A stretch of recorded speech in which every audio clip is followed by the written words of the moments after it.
আমার নাম আদ্রিতা। বন্ধুরা সবাই কেমন আছো? বন্ধুরা, আজকে তোমাদের আপনমা ছেলের একটি সত্য ঘটনা বলবো। গল্পটি শেষ পর্যন্ত শুনলে তোমরা ওটা গরম হয়ে যাবে। আমি কলেজে এইচএসসি পড়ার সময় এই ঘটনাটা ঘটেছিল। আমি কলেজ হোস্টেলে থাকতাম। হোস্টেলটা ছিল একতলা বিল্ডিং। আমি সেকেন্ড ইয়ারে উঠার পর হঠাৎ করেই কলেজ কর্তৃপক্ষ ঘোষণা দিল যে হোস্টেল ভেঙে বহুতল করা হবে। আমাদেরকে 2 মাসের সময় দেওয়া হলো, এর মধ্যেই যে যার মতো থাকার জায়গা ঠিক করে নেবে। আশেপাশে আমার কোনো আত্মীয় স্বজন ছিল না। মেসের জন্য কয়েকদিন ঘুরলাম, কিন্তু পছন্দ মতো পেলাম না। আমার তো ভয় হলো যে শেষ পর্যন্ত হয়তো আমি থাকার জায়গা খুঁজে পাবো না, সেক্ষেত্রে আমার পড়াশোনার কি হবে সেটা ভেবেই অস্থির হয়ে পড়লাম। চেষ্টা করে করে যখন হতাশ, তখনই আমার এক বন্ধু খবর দিল যে এক ভদ্রলোক পেইং গেস্ট রাখবে। আমি কাল বিলম্ব না করে সেখানে ছুটলাম। কলেজ থেকে মাইলখানেক দূরে গ্রাম্য পরিবেশে পাকা বাড়ি। বাড়িওয়ালা ভদ্রলোক খুবই অমায়িক। উনি একজন অবসরপ্রাপ্ত সহকারী জজ। বুড়ো বুড়ি ছাড়া বাড়িতে আর কেউ থাকে না। ভদ্রলোকের বয়স হয়ে গেছে বলে বাসায় একজন লোক দরকার যে বিপদে সাহায্য করতে পারবে, টুকটাক বাজার করতে পারবে আর বুড়োকে একটু সময় দিতে পারবে। আমি শুনেছিলাম পেইং গেস্ট রাখবে, কিন্তু আমার ভাগ্য আরও ভালো, উনি আমার থাকা খাওয়ার জন্য কোনো টাকা পয়সা নেবেন না বলে জানালেন। ভদ্রলোকও আমাকে পছন্দ করলেন। আমি আর দেরি না করে পরদিনই ব্যাগপত্র নিয়ে হাজির হলাম। বাড়ির কাছেই একটা বিশাল খেলার মাঠ ছিল। বিকেলবেলা এলাকার প্রচুর ছেলে মেয়ে সেই মাঠে খেলাধুলা করত। আর সকালবেলা যুবক থেকে বুড়োরা আসত ব্যায়াম করতে। আমার অভ্যাস ছিল প্রতিদিন ভোরে উঠে দৌড়ানো। যারা আসত প্রায় সবাই সবাইয়ের পরিচিত হয়ে উঠেছিলাম। হঠাৎ একদিন একজন নতুন অতিথিকে দৌড়াতে দেখলাম। ভদ্রলোক সহজেই আমার দৃষ্টি আকর্ষণ করল, কারণ উনি দারুণ হ্যান্ডসাম, পেটানো শরীর, বেশ লম্বা, আর দেখেই বোঝা যায় শরীরে তাকত আছে। আমি একবার উনাকে পানি করার সময় হাত তুলে সালাম দিলাম, উনিও জবাব দিলেন এবং হাসলেন। সবচেয়ে উল্লেখযোগ্য হল, উনি বারবার পিছন ফিরে আমাকে দেখছিলেন। ভদ্রলোক শ্যামলা, কালোই বলা চলে, গোঁফ আছে, তবে দেখেই বোঝা যায় লোকটা খুব মিশুক প্রকৃতির। সেদিনই বিকেলবেলা আমি মাঠের একপাশে বসে খেলা দেখছিলাম। এমন সময় সেই ভদ্রলোককে দেখলাম, তবে একা নয়, সাথে 8-9 বছরের একটা বাচ্চা মেয়ে খেলনা হাতে তার সাথে হাঁটছে। হঠাৎ করেই বাতাসে খেলনাটা ছুটে মাঠের মধ্যে উড়ে গেল। আমি দৌড়ে গিয়ে খেলনাটা এনে মেয়েটার হাতে দিলাম। ভদ্রলোক খুব খুশি হয়ে বললেন, thanks brother, many many thanks. আমি আপনাকে সকালে মাঠে দেখেছি, রাইট? আমি মুখে জবাব না দিয়ে মাথা ঝাঁকালাম। উনি হাত বাড়িয়ে দিয়ে হ্যান্ডশেক করে বললেন, আমি মেজর সুবীর, আর্মিতে আছি, আর এ আমার মেয়ে মল্লিকা। আসুন না আমার বাসায়, জমিয়ে আড্ডা দেয়া যাবে। বেশি দূরে নয়, এই তো কাছেই। আমি কথা দিলাম যে অবশ্যই যাব। উনি বাসার লোকেশন বলে দিলেন। এখান থেকে উত্তর দিকে 8টা বাড়ি পরেই একটা মুদি দোকান আছে, রহমান স্টোর্স, সেটার পিছনেই তাদের বাড়ি। আমার নেমপ্লেট দেয়া আছে গি। আমি চিনলাম বাসাটা, একটা একতলা বাড়ি। যাব ভেবেছিলাম, কিন্তু পরে ভুলে গেলাম। 2 দিন পর ভোরে সুবীর সাহেবের সাথে আবার দেখা, তখন আর উনি আমাকে ছাড়লেন না, একেবারে সাথে করে বাসায় নিয়ে গেলেন। বাড়িটা উনার নয়, ওটা উনার শ্বশুর বাড়ি। উনার বউয়ের সাথে পরিচয় করিয়ে দিলেন। আমি সুবীর সাহেবের বউকে দেখে খুব অবাক হলাম।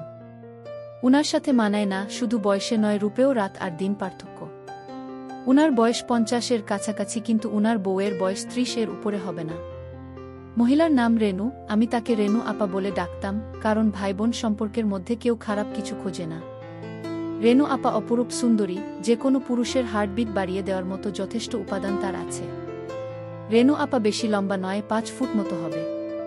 মালা ওদের একমাত্র মেয়ে, ক্লাস 2-তে পড়ছে। নাদুস নুদুস নরম তুলতুলে সে, তবে গায়ের রং ওর বাবার মতোই কালো আর উচ্চতায় মায়ের মতো খাটো। তবে ঝকঝকে সাদা দাঁতের হাসিটা দারুণ, সেই সাথে ওর চেহারাটাও বেশ মিষ্টি। সুবীর সাহেব এতদিন মিশনে ছিলেন বলে রেনু আপা মালাকে নিয়ে বাপের বাড়িতেই আছেন। ওদের আন্তরিকতা আমাকে মুগ্ধ করল। একদিনের পরিচয়ে এই অনাত্মীয় শহরে মনে হলো এরা আমার কতকালের চেনা আত্মীয়। আমি বেশ খানিকক্ষণ গল্প করলাম, নাস্তা না করিয়ে ছাড়ল না। আমার ক্লাস ছিল, সেই জন্য তাড়াতাড়ি চলে আসতে হলো। তবে সুবীর সাহেব আমাকে দিয়ে প্রতিজ্ঞা করিয়ে নিলেন যে সম্ভব হলে প্রতিদিন একবার যেন উনাদের সাথে দেখা করি। আমারও ভালো লেগে গেল, বিশেষ করে মেয়েদের আমার সবসময় ভালো লাগে। রেনু আপার মতো সুন্দরী আর মিশুক হলে তো কথাই নেই। সেদিনের পর থেকে রেনু আপার বাসায় যাওয়া আমার প্রতিদিনের ডিউটি হয়ে গেল। বিশেষ করে টিভি সিরিয়াল দেখার জন্য।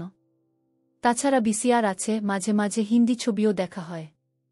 ছুটি শেষে সুবীর সাহেব তার কর্মস্থলে ফিরে গেলেন। তবে আমার যাতায়াত বন্ধ হল না। সাধারণত আমি রাত 9টার দিকে যেতাম টিভিতে নাটক দেখার জন্য। মালা ইতিমধ্যেই আমার সাংঘাতিক ভক্ত হয়ে গেছে।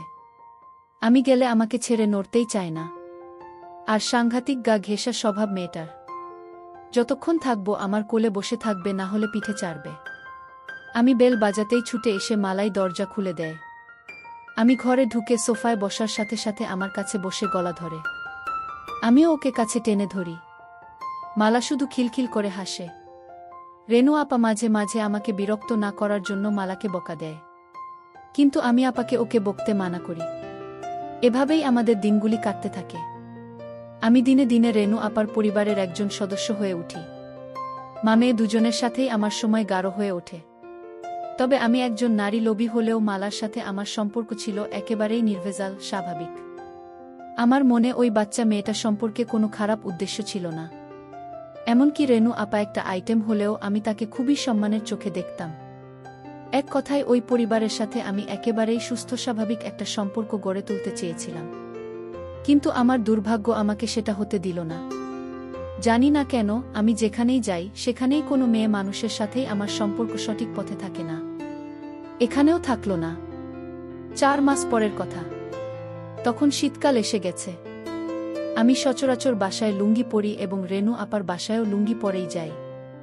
শীতের জন্য কয়েকদিন হলো গায়ে একটা চাদর জড়াচ্ছি। মালা যথারীতি আমার কোলে বসে এবং চাদরের ভিতরে ঢুকে পড়ে। মাঝে মধ্যে মালার নড়াচড়া এতটাই অস্বাভাবিক হয়ে পড়ে যে আমারটা গরম হয়ে ওঠে। কিন্তু আমি এই পরিবারের সাথে সম্পর্কটা নষ্ট করতে চাই না বলে খুব সাবধান থাকি, যাতে আমার দিক থেকে কোনোরকম দুর্বলতা প্রকাশ হয়ে না পড়ে। কিন্তু সবসময় মনে হয় আমরা যা চাই বিধাতা তা চান না। প্রকৃতপক্ষে সবই তো তার দখলে। একদিন আমি যথারীতি রেনু আপার বাসায় গিয়ে ড্রয়িং রুমে টিভি ছেড়ে বসলাম। আপা রান্নাঘরে ব্যস্ত ছিল বলে আমাকে বসতে বলে চলে গেল। মালা পড়াশোনা করছিল। আধ ঘন্টা পরে মালা পড়া শেষ করে ড্রয়িং রুমে এলো। আমাকে দেখেই ছুটে এসে আমার 2 পাশে পা দিয়ে কোলে বসে গেল চাদর সরিয়ে। মালা কখনো বসে স্থির থাকে না, সেদিনও বেশিক্ষণ স্থির থাকল না। মিনিট 5 মধ্যেই ওর নড়াচড়া শুরু হয়ে গেল। তবে সেদিনের নড়াচড়ার পরিমাণটা ছিল বেশি। আমি বললাম, কিরে অমন করছিস কেন?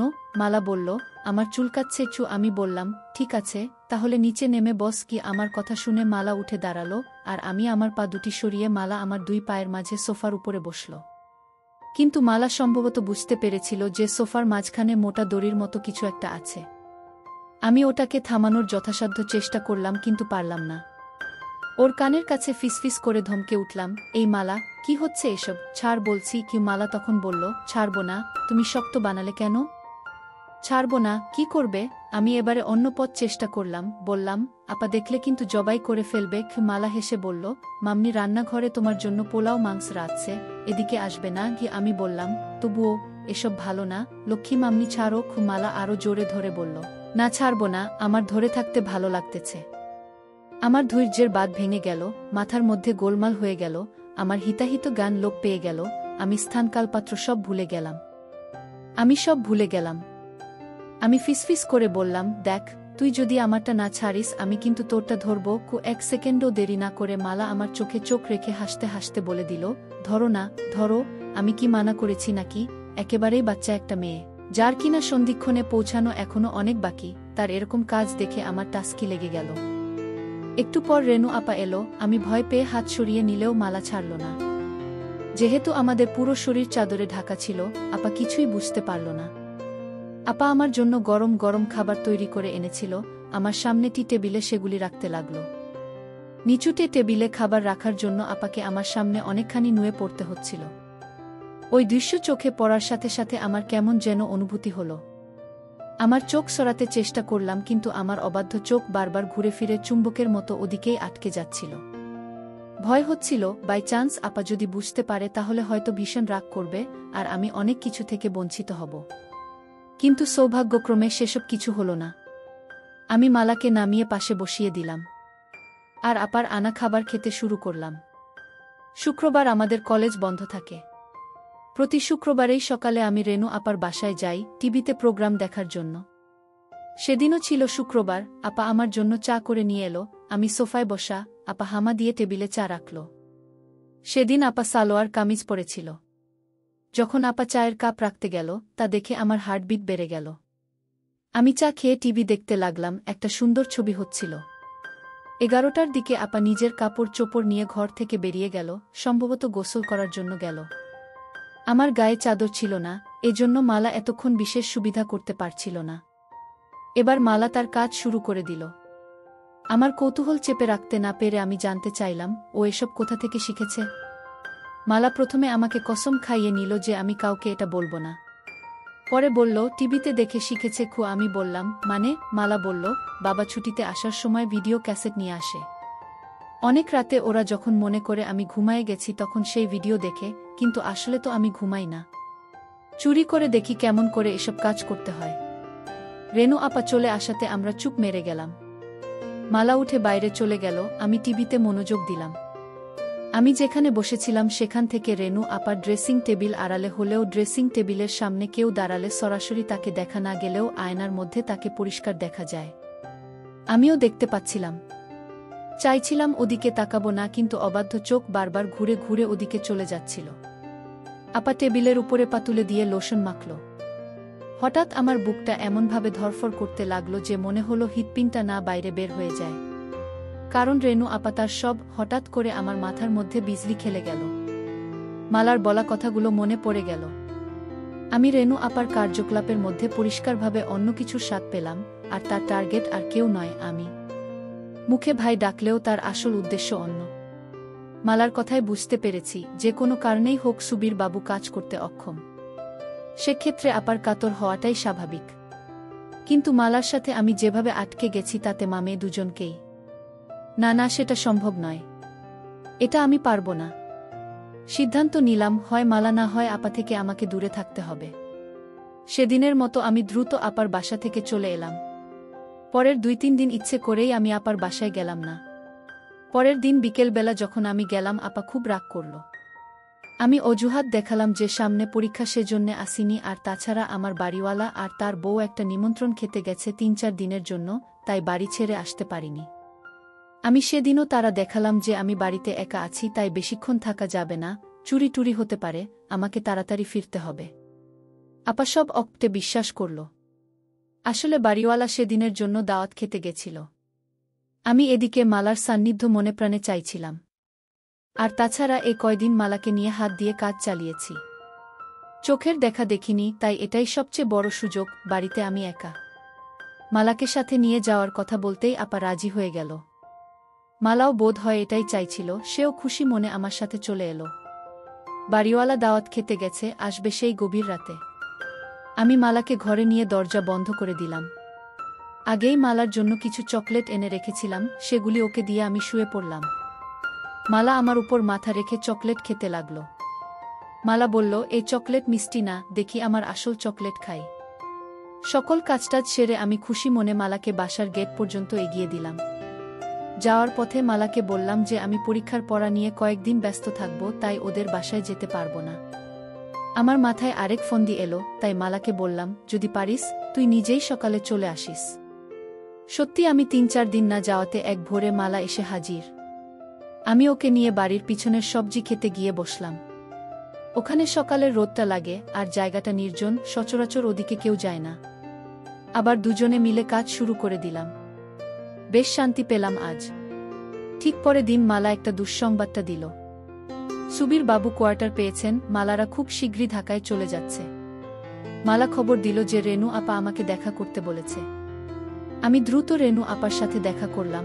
আপা আমাকে তার স্বামীর লেখা চিঠি পড়তে দিল। সুবীর বাবু আসতে পারবেন না, তাই আমাকে অনুরোধ করেছেন মালা আর আপাকে ঢাকার গাড়িতে উঠিয়ে দেওয়ার জন্য।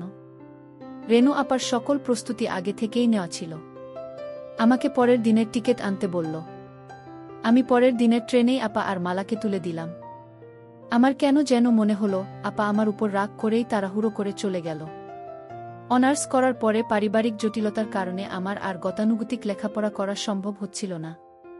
তাই বিদেশ যাবার উদ্দেশ্যে কর্মমুখী শিক্ষা নেয়ার জন্য ঢাকার একটা বড় নামকরা শিক্ষায়তনে ভর্তি হলাম।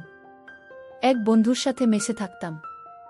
ঢাকায় আসার পর থেকেই রেনু আপা আর মালার সাথে দেখা করার এক অদম্য আগ্রহ থাকলেও ইনস্টিটিউটের কঠিন নিয়মকানুনের জন্য হয়ে ওঠেনি।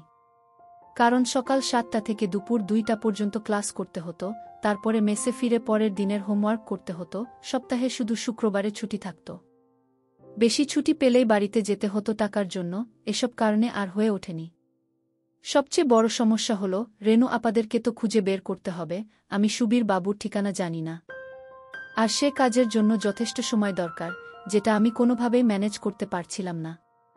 হঠাৎ করেই ইনস্টিটিউট ২ সপ্তাহের জন্য বন্ধ হয়ে গেল। আমি বাড়ি যাওয়া বাদ দিয়ে মালাদের খুঁজে বের করার জন্য মনস্থির করলাম। মনটা বড়ই আওলা লাগতেছিল। আমি ছুটির কথা বন্ধুকে বললাম, কিন্তু বাড়ি যাব না সেটা বললাম না। পরের দিন বন্ধু কাজে বেরিয়ে যাওয়ার সময় শুধু জানালাম আমি হয়তো বাড়ি চলে যেতে পারি। প্রথমেই গেলাম ঢাকা সেনানিবাস অফিসার্স কোয়ার্টার্স এলাকায়। ঢুকতেই গার্ডদের বসার রুম, সেখানে জিজ্ঞেস করে জানতে পারলাম সুবীর বাবু অনেক আগে কোয়ার্টারে থাকতেন। পরে তিনি মিশনে বিদেশ চলে যান। বিদেশ থেকে ফিরে ঢাকায় বাড়ি কিনেছেন, উনার পরিবার সেই বাড়িতেই থাকে। কিন্তু তারা সেই বাসার ঠিকানা দিতে পারল না, তবে আমাকে আর্মি হেডকোয়ার্টারে খোঁজ নেবার পরামর্শ দিল। আমি সোজা হেডকোয়ার্টারে গিয়ে খোঁজ নিলাম। সুবীর বাবুর প্রমোশন হয়ে এখন তিনি লেফটেন্যান্ট কর্নেল, বাসার ঠিকানা পাওয়া গেল। আমি কোনো দ্বিধা না করে সোজা চলে গেলাম মিরপুরের সেই বাসায়। সহজেই পাওয়া গেল, নম্বর মিলিয়ে ৬তলা বিল্ডিং এর সামনে যেতেই বসবাসকারীদের নেমপ্লেট চোখে পড়ল, সেখানে সুবীর বাবুর নামও আছে। আসলে সুবীর বাবু বাড়ি নয়, ফ্ল্যাট কিনেছেন। নামের পাশেই ফ্ল্যাটের নাম্বার দেয়া। ৪ তলায় সুবীর বাবুর ফ্ল্যাট। ৪ তলায় গিয়ে সুবীর বাবুর নাম লেখা দরজার বেল চাপতেই ভিতর থেকে আওয়াজ পেলাম, কে? জবাব না দিয়ে দাঁড়িয়ে রইলাম। কিছুক্ষণ পর দরজা খুলে গেল। মালাকে চিনতে একটু কষ্টই হলো, রাস্তায় দেখলে চিনতে পারতাম না। চেহারার আদলটা আছে, আর সব কিছু পাল্টে গেছে। বেশ লম্বা আর একটু মোটা হয়েছে মালা। আমাকে দেখেই চোখ কপালে তুলে একটা চিৎকার দিল, ও মাম্মি দেখো কে আসছে। রেনু আপা ছুটে এলো, আমাকে দেখেই কাছে টেনে নিল। বাসায় ঢোকার পর একটু অভিমান, একটু রাগ, কেন আসিনি, কেন খবর রাখিনি, এইসব চলল অনেকক্ষণ ধরে। বিকেলে সুবীর বাবু ফিরেও এক চোট বকা দিলেন। কিন্তু আদরের সীমা নেই, যেন জামাই আদর। আপা আমাকে কি কি রান্না করে খাওয়াবে সেটা নিয়ে ব্যস্ত হয়ে গেল। বিকেলবেলা আপা আর্মিদের বউদের নাকি একটা ক্লাব আছে, সেখানে চলে গেল। পরে মালা আমাকে বলল আপা ফিরবে সন্ধ্যার পর। আপা গেলেও সুবীর বাবু বাসায় রইলেন। সেদিন আর মালাকে একা পেলামই না। তবে চোখে চোখে আমাদের অনেক কথা হয়ে গেল। এভাবে একটা দিন গেল। এতদিন পরে এলেও মালার মাঝে আমার জন্য ব্যাকুলতা দেখে ভালো লাগল, যাক শেষ পর্যন্ত এত কষ্ট করে খুঁজে বের করা সার্থক হবে বলে মনে হচ্ছে। সৌভাগ্য কাকে বলে। পরদিন সকালে অফিসে যাবার ঘণ্টাখানেক পর বাসায় ফিরে সুবীর বাবু ঘোষণা দিলেন উনাকে এক্ষুনি বান্দরবান ছুটতে হবে, ওখানে কি যেন একটা ঝামেলা হয়েছে। আধা ঘণ্টার মধ্যে নিচে গাড়ি এসে হর্ন দিল, উনি চলে গেলেন। যাবার আগে আমাকে অনুরোধ করে বলে গেলেন আমি যেন উনি না ফেরা পর্যন্ত না যাই। মনে মনে বললাম আমিও তো সেটাই চাই। মালা সকালে স্কুলে গেছে, আসবে ২টার দিকে। বাসায় আমি আর রেনু আপা একা, আপা রান্নাঘরে ব্যস্ত রান্না নিয়ে। রান্না শেষে আপা আমাকে গোসল করে নিতে বলল। আমি গোসল থেকে বের হলে আপা গেল গোসল করতে। এ ফ্ল্যাটে গেস্ট রুম আছে, কাজেই আপা বেডরুমে আর আমি গেস্ট রুমে। টেবিলে খাবার দেবার সময় খেয়াল করলাম আপার লোভী চোখ আমাকে কেবল দেখছে আর দেখছে, যেন গিলে খাবে। খাওয়া শেষ করে আপা আমাকে বলল তোর সাথে আমার কিছু কথা আছে। আমি ব্যস্ততার ভান করে বললাম আপা আছি তো বেশ কিছুদিন, পরে শুনব। আমি বুঝতে পেরেছিলাম আপা আমাকে কি বলতে চায়। আপা বলল আচ্ছা ঠিক আছে, তুই রেস্ট নে, আমি একটু বেরুবো, একটু পরেই মালা চলে আসবে। আমি গেস্ট রুমে ফিরে এলাম। আপা সেজেগুজে যাওয়ার সময় আমার সাথে দেখা করে দরজা লাগাতে বলল। আপাকে কেমন যেন বিষণ্ণ লাগছিল। ২টার পরই কলিং বেল বাজল। দরজা খুলে দিতেই মালার হাসি মুখ দেখতে পেলাম, খুশিতে চমকাচ্ছে। ঘরে ঢুকেই বলল বাবা আসেনি, ওর বাবার বান্দরবান যাওয়ার কথা ওকে জানালাম। শুনে আরও বেশি খুশি হলো, আমাকে নিয়ে নাচতে লাগলো আর গান গাইতে লাগলো। মালা বেশ লম্বা হয়েছে। মনে হলো মাঝের এই ৬টি বছর মালার কাছে ৬টি দিনের মতো। মালা সেই আগের মতোই আছে, একটুও বদলায়নি। আমাকে চকাস চকাস করে অনেকগুলি পাপ্পা দিয়ে বলল মামা ওয়েট করো, আমি আসছি। মালা দৌড়ে ওর রুমে চলে গেল, স্কুল ড্রেস ছেড়ে স্কার্ট আর টি শার্ট পরে এলো। এসেই ঘোষণা দিল, মামা চলো আজ একসাথে গোসল করব। আমি অবাক হয়ে বললাম, বলিস কি? মালা বলল, হ্যাঁ, এটা আমার অনেক দিনের স্বপ্ন। তোমাকে নিয়ে আরও কত যে স্বপ্ন আমার এই ছোট্ট বুকের মধ্যে গেঁথে রেখেছি সেটা তুমি কিভাবে বুঝবে? এতগুলি বছর পরে তুমি এলে, আর আমি তোমাকে প্রতিটা দিন মিস করেছি। মালা কাঁদতে লাগল, চোখের পানি মুক্ত বিন্দুর মতো ঝরে পড়ছিল। একটু স্থির হয়ে আবার আমাকে তাড়া দিল, কই চলো, বললাম না একসাথে গোসল করব? আমি বললাম, কিন্তু আমি তো গোসল করে নিয়েছি। মালা বলল, তাতে কি? আমি বললাম, তুই সত্যিই একটুও বদলাসনি, কেবল বড়ই হয়েছিস। মালা হাসল, বলল, বড় তো হয়েছিই তোমার জন্য। তখন যা যা পারোনি, এখন সব উসুল করে নাও, তোমাকে সব উজাড় করে দেব, এটা আমার অনেক দিনের আশা। মালাকে বললাম, একটা সত্যি কথা বলবি? তুই কি এখনো ইনটেক? মালা বড় বড় চোখ করে আমার দিকে তাকিয়ে বলল, মামা তুমি তোমার মালাকে চেনো না? তুমি ছাড়া এই দুনিয়ায় আর কে আছে যে আমাকে আনবক্স করবে? আমি তো তোমার জন্যই সব জমিয়ে রেখেছি। আমাদের প্রথম প্রথম একটু কষ্ট হলেও আস্তে আস্তে মজা চলে এলো। মালাও দারুণভাবে এনজয় করতে লাগল। সন্ধ্যার পর রেনু আপা এলে আমরা বসে বসে অনেক গল্প করলাম। রেনু আপা আমার দিকে কি রকম করে যেন চোখে তাকাচ্ছিল। রাতে আমি শুয়ে পড়ার পরে আগের রাতে সুবীর বাবু আমার মশারি টাঙিয়ে দিয়েছিল। সেদিন রাতে সুবীর বাবু না থাকাতে আপাকে দেখলাম মশারি হাতে আমার বিছানার কাছে আসতে। আমি ঘুমের ভান করে মটকা মেরে পড়ে রইলাম। আপা প্রথমে লাইট অফ করে ডিম লাইট জ্বালালো, তারপর আমার পাশে খাটের উপর বসল। কতক্ষণ বসে আপা কি যেন ভাবল, তারপর উঠে মশারি টাঙিয়ে দিয়ে চলে গেল। সেদিন রাতেও আপা আমার পাশে বিছানায় অনেকক্ষণ বসে রইল। আমি জানতাম আপা কি চায়, কিন্তু ও যে মালার মা। আমি যদি মালাকে বিয়ে করতাম তাহলে রেনু আপা আমার শাশুড়ি হতো। আমি কিছু বলতেও পারছিলাম না আপা কষ্ট পাবে বলে, আবার মেনে নিতেও কষ্ট হচ্ছিল। আপাকে আমি অন্য চোখে দেখতাম, মনে মনে খুব শ্রদ্ধা করতাম। মাথার মধ্যে আমার চিন্তার ঝড় বয়ে যাচ্ছে, একটা দ্বন্দ্ব চলছিল। শেষ পর্যন্ত সিদ্ধান্ত নিলাম, না, এমন কাজ করা যাবে না। কারণ ও যে মালার মা, ওকে যে আমি বড় শ্রদ্ধার চোখে দেখি। তাই আপা যখন কাছে চলে এলো, আমি বললাম, ছি আপা, এ কি করছা? আপা যেন পাগল হয়ে গেল।